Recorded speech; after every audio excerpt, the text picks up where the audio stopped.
Okay, time to get into the discussion. So our table leads will take it away now. So that's a big part of what we try to do in understanding what customers are from a challenge perspective. And so I'm interested to hear a lot more about your risks and how you deal with them and what, if anything, we can do to help. And some of the technology which we are using or the versions we are using, they are end of service lives.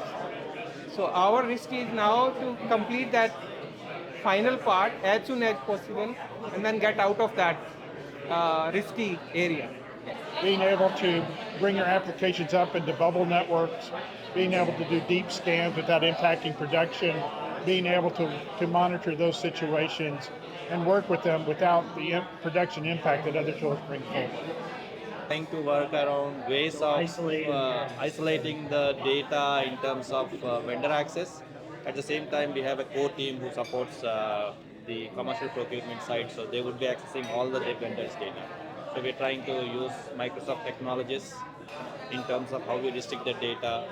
And at the same time, we are also working on the SAP program. So we have SAP for all sorts of attestations and documents and blah, blah, blah. And I get all this great stuff, and I'm like, we don't have some of this stuff. You know what I mean? We're not being audited in this way or whatever the case is. We do some testing on our own, we find there's a vulnerability, right? We go back to the provider asking, hey, you said you did all levels of your testing and all levels of your things. Can you, why is it still vulnerable? It was vulnerable. I think it's a lack of visibility what you're referencing about. Like you can throw all the control requirements. Allow that. Every time your client comes, you say, hey, I need an NDA in place to get your cloud pen testing. Right, yeah. So you're stuck in that cycle every time. So do you find that you're having to fall back on other tools to verify that security? How do you quantify and communicate the total cost of what it really takes to move to the cloud?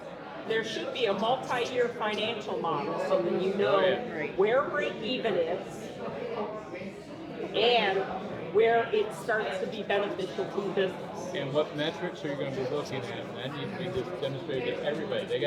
Everybody has to understand what they're signing up for. So our organization tests 65% of the nation's blood supply and 85% of the global plasma supply. So round the clock, 24/7, 365 operation, because blood has to be tested within 72 hours in order for it to be used. Well, you know what your E5 license, you have security center. Yeah. Use it. That'll be in our new, once we divest from the mothership. So we're divesting, right? Okay. So we're yes, you can have E3 with security center. It's kind of a preview. Yeah. But they'll give it to you for free. We're just not.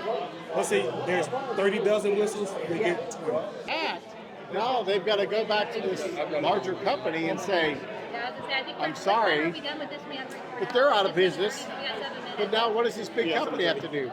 There's a lot of ways where the non-prod environments don't exactly match prod environments. Here, that data is different. Like I said earlier, developers love being able to have a free hand in the non-prod to kind of develop what they want to develop. We started back here, and it took Salesforce whole weekend to bring back the production environment and sandbox and test environments. They came back after 2 weeks.